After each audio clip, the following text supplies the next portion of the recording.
Another review is finally here.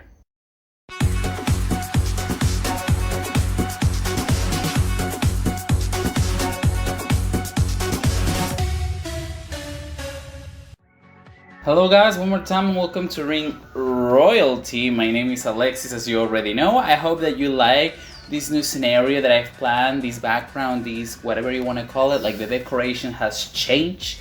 Let me know in the comments if you like it or not. And we are here today to talk about Elimination Chamber 2022, the pay-per-view that just happened in the Middle East, Saudi Arabia to be more precise.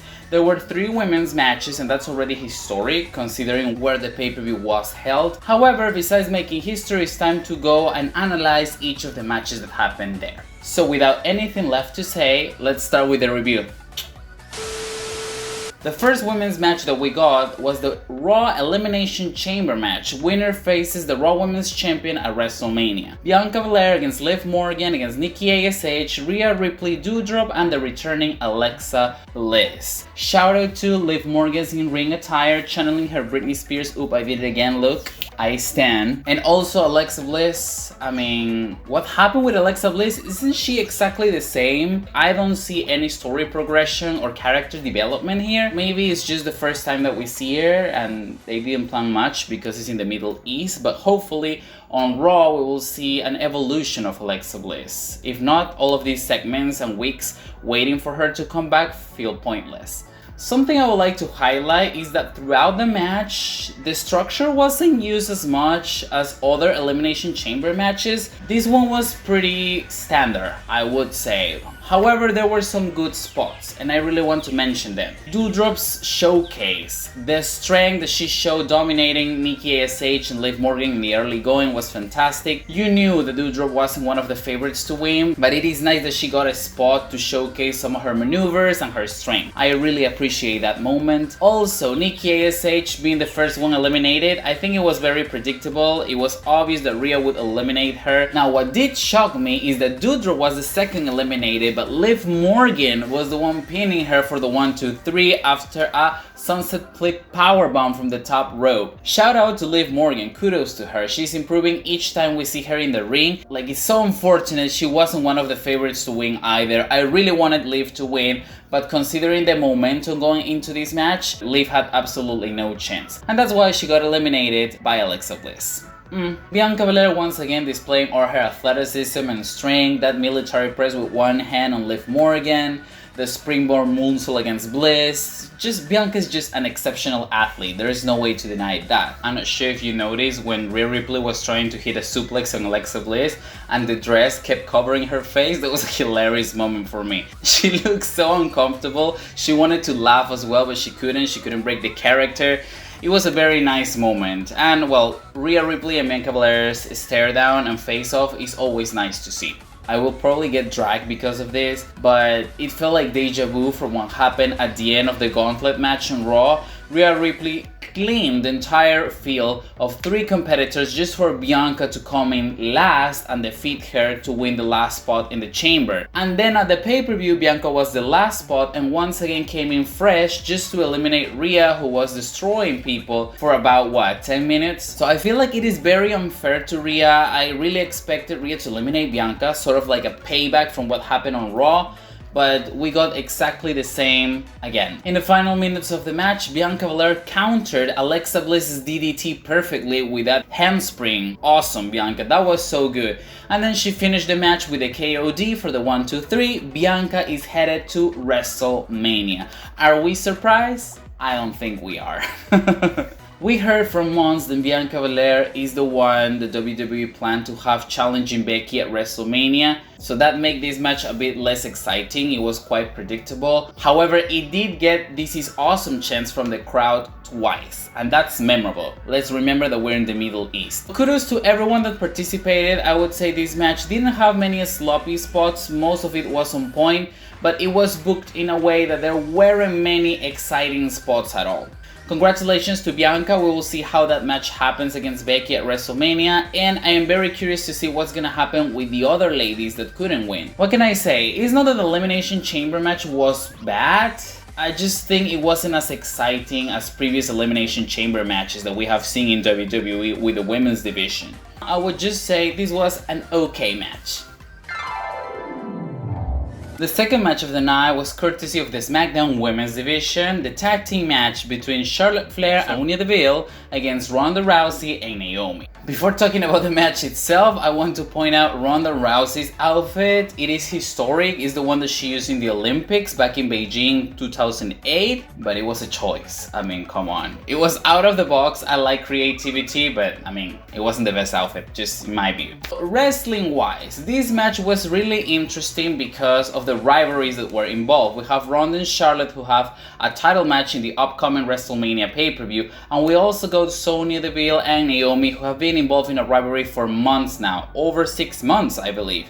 So it was quite interesting to see how these two storylines would mix up in this tag team match. I was really keen on Sonya Deville's shenanigans when she revealed that she wasn't injured, obviously, the way that she was taunting the crowd, and the stipulation that she got that Ronda must have one arm behind her back. That was nice. I think she's nailing her character pretty well to diminish other and take advantage of the situations. This was a standard tag team match, honestly, I won't lie. I'm pretty sure most people knew beforehand that Naomi and Charlotte would be the ones carrying this tag team match, but the MVP with absolutely no doubt was Naomi. She got the crowd behind her and she got the most time in the ring to shine, showcasing her usual maneuvers like the corkscrew plancha to the outside, the bulldog into the corner, all the moves that we love from Naomi. She a queen of athleticism. Hopefully she gets a title match and a title victory soon. In this particular match, Charlotte was extra heel, working Ronda psychologically, tagging in and tagging out, attacking her where she wasn't the legal competitor,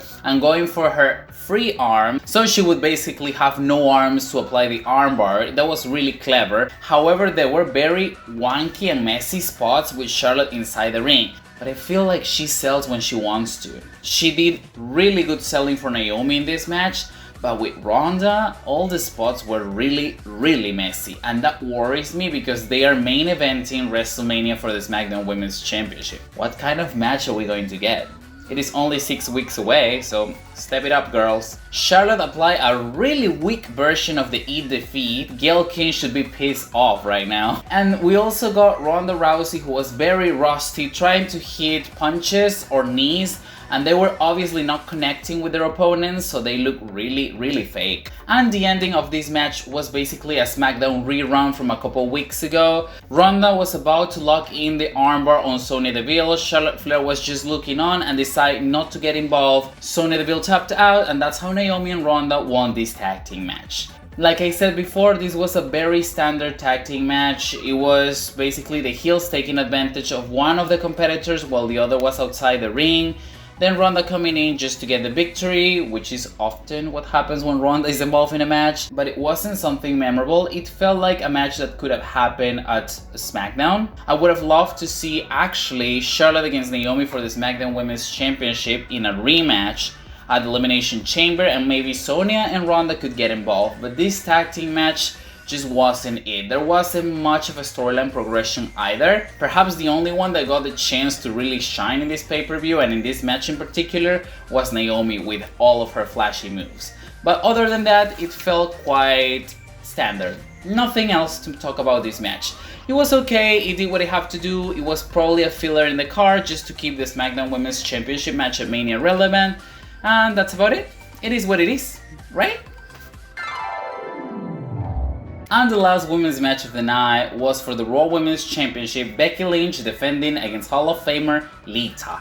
Most of the times with legends return to challenge for a championship or just to have a match with a current WWE superstar in the women's division, the storyline is very underwhelming. It happened with Trish Stratus and Charlotte Flair, it happened with Mickie James and Alexa Bliss, and I'm sure there are so many other times that it happened, but this particular time, Becky referring to Lita as her idol and mentioning it time and time again, it made Lita feel like the legend she is. The storytelling inside the match was also palpable and it was very enjoyable. We have Becky Lynch frustrated that she's facing her idol and she's trying to put her away fast, but Lita just won't give in. It was awesome also that the commentators were mentioning time and time again that Lita had neck injuries in the past. It was a nice touch because Becky was focusing her attack on Lita's neck, so we got some background information, especially for the fans that don't know what Lita's career was like. I will give kudos to WWE for that. It made the match feel a little bit more interesting and it helped the storyline of it as well. It was clear that Lita trained her ass off for this match. She came in with a bunch of new moves, from that awesome counter from the Exploder into a DDT, turning Becky's springboard kick into a powerbomb, and then counter into this face plant.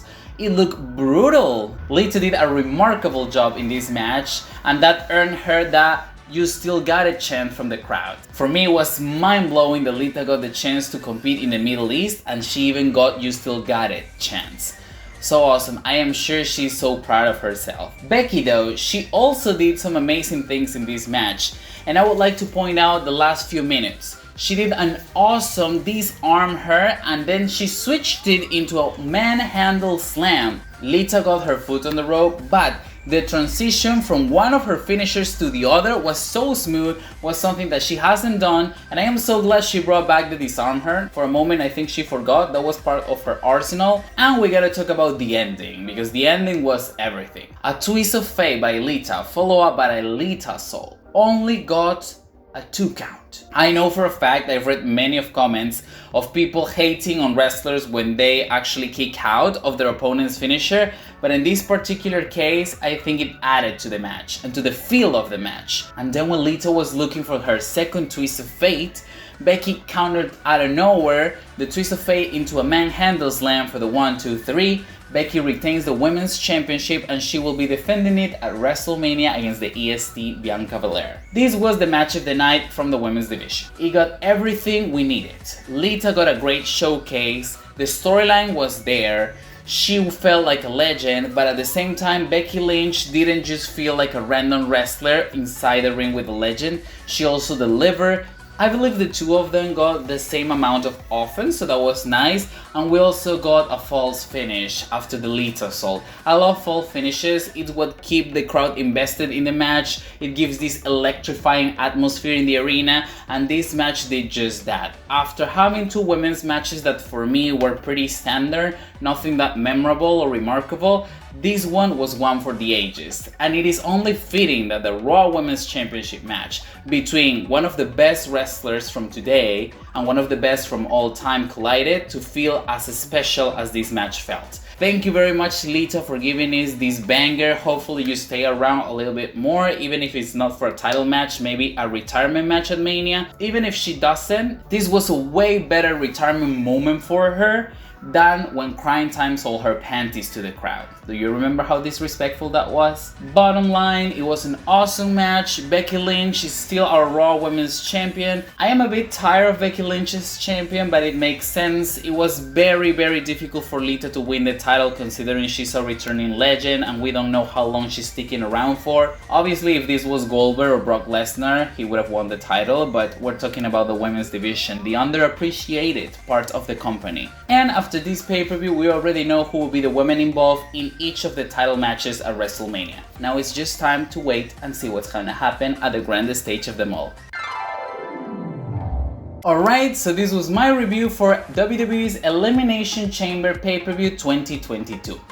Let me know down in the comments what was your opinion about each of the women's matches, and also don't forget to mention what do you think about my new lovely set. Do you like it? Should I bring the ring back? What's your opinion about that? I'm not sure how I'm feeling for this year's WrestleMania. We will get Becky against Bianca. I am sure that a lot of people were already expecting that, but I don't know, I feel like we have seen a lot of that in 2021. However, everything can happen in WWE. Maybe someone would step up and the match will become a triple threat. As for the SmackDown brand, we will have Charlotte against Ronda Rousey, and once again I'm worried. Charlotte doesn't sell for Ronda, and Ronda is very rusty in the ring since her comeback, so I'm not sure if we will get bangers at WrestleMania this year. And what's gonna happen with the Tag Team Championships? Does WWE even remember Carmella and Selena are the current Women's Tag Team Champions, or they forgot about that division? Oh yeah, right, there is no division, they're just champions. My name is Alexis, as you already know. Here is my Instagram if you want to contact me or anything. Please everyone stay safe and have a lovely week. Goodbye!